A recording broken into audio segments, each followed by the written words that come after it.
दोस्तों, आखिरकार जिस पल का हम सब इंतजार कर रहे थे वो आ गया है। भारत ने पहली बार S-400 एयर डिफेंस सिस्टम का इस्तेमाल किया है और इसके नतीजे तो रूस के लिए भी चौंकाने वाले हैं। मैं ऐसा क्यों कह रहा हूं, ये आप अपनी स्क्रीन पर खुद देख सकते हैं। भारतीय सेना ने पहली बार S-400 एयर डिफेंस सिस्टम, जिसे भारत ने सुदर्शन नाम दिया है, का इस्तेमाल किया। इसके लिए ऐसा माहौल बनाया गया जैसे कई फाइटर प्लेन S-400 पर हमला करने आ रहे हैं। ये एक तरह का युद्ध अभ्यास था और इन फाइटर प्लेन को इंटरसेप्ट करके मार गिराना था, जो इसने किया। काम तो बेहद शानदार तरीके से हुआ है। दरअसल इस अभ्यास के दौरान जितने भी फाइटर प्लेन ने इस पर हमला करने या इसकी सुरक्षा भेदने की कोशिश की, उनमें से 80 को इसने मार गिराया और 20 को पीछे हटना पड़ा, यानी उन्हें मैदान छोड़कर भागना पड़ा।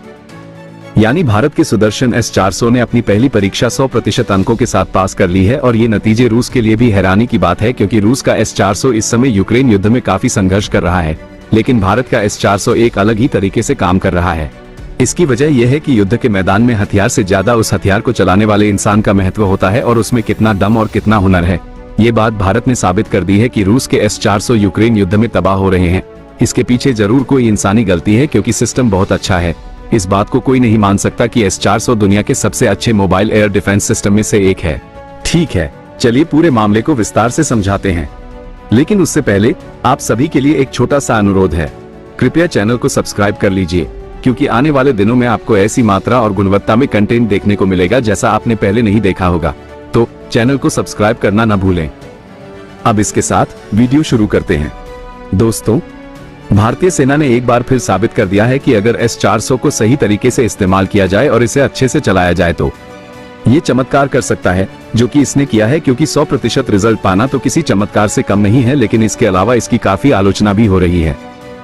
कई आलोचक कहते हैं कि भारत ने इसे एक कंट्रोल वातावरण में टेस्ट किया है, यानी जहां आपको पता था कि युद्ध अभ्यास के दौरान कितने फाइटर प्लेन हमला करेंगे, फाइटर प्लेन की क्षमता क्या है, उनकी विशेषताएं क्या हैं। लेकिन जब युद्ध का माहौल होता है तो आपको नहीं पता कि दुश्मन आप पर किस हथियार से हमला करेगा।